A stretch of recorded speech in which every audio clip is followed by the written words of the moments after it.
Hi friends, അപ്പോൾ എൻ്റെ ഏറ്റവും വലിയൊരു ആഗ്രഹമായിരുന്നു ഈ നോക്കെന്ന് പറയുന്ന സാധനം കഴിക്കണമെന്ന്. പലവട്ടം ഞാനിങ്ങനെ വഴിയോരത്തൊക്കെ റോഡ് സൈഡിലൊക്കെ കണ്ടിട്ടുണ്ടെങ്കിൽ ഇതുവരെ കഴിച്ചിട്ടില്ല. അപ്പോൾ ആദ്യമായിട്ടാണ് ഞാനത് കഴിക്കുന്നത്. 50 രൂപയായിരുന്നു വില. അപ്പം ഞാൻ വിചാരിച്ചെന്തോ വലിയ നമ്മുടെ ഈ തേങ്ങാ വെള്ളം ഒരു കരിക്കാരി ഫീലൊക്കെ ആയിരിക്കും എന്നും കണ്ടാണ് ഞാൻ നോക്കിയത്. പക്ഷേ പുള്ളിക്കാരൻ വെട്ടി ഇങ്ങനെ എടുത്ത് എൻ്റെ കയ്യിലോട്ട് വെച്ച് തന്നപ്പോൾ ഒരുമാതിരി നമ്മുടെ ഈ റംബൂട്ടാനൊക്കെ ഇല്ലേ, അതുപോലെയൊക്കെ ഇരിക്കുന്നത്.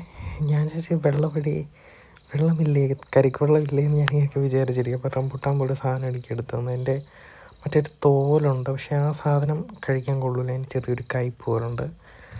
പിന്നെ ഞാൻ ആ തോലെല്ലാം ഉരിച്ചെടുത്തിട്ട് പിന്നെ അത് കഴിക്കുമായിരുന്നു. പിന്നെ അതിനകത്ത് ഒരു ഇതുകൂടുണ്ട്, ഒരു ഒരു ഒരു ഇപ്പോൾ കാണിച്ച പോലത്തെ ഒരു സാധനം കൂടെ ഉണ്ട്, അതും എനിക്കെടുത്തു. പിന്നെ ആ തോലെല്ലാം ഉരിച്ചെടുക്കുമ്പോൾ തന്നെ ഇതുപോലെ നമുക്ക് ഇരിക്കും. അതിനകത്ത് ചെറിയൊരു വെള്ളം പോലെ സാധനം വരും.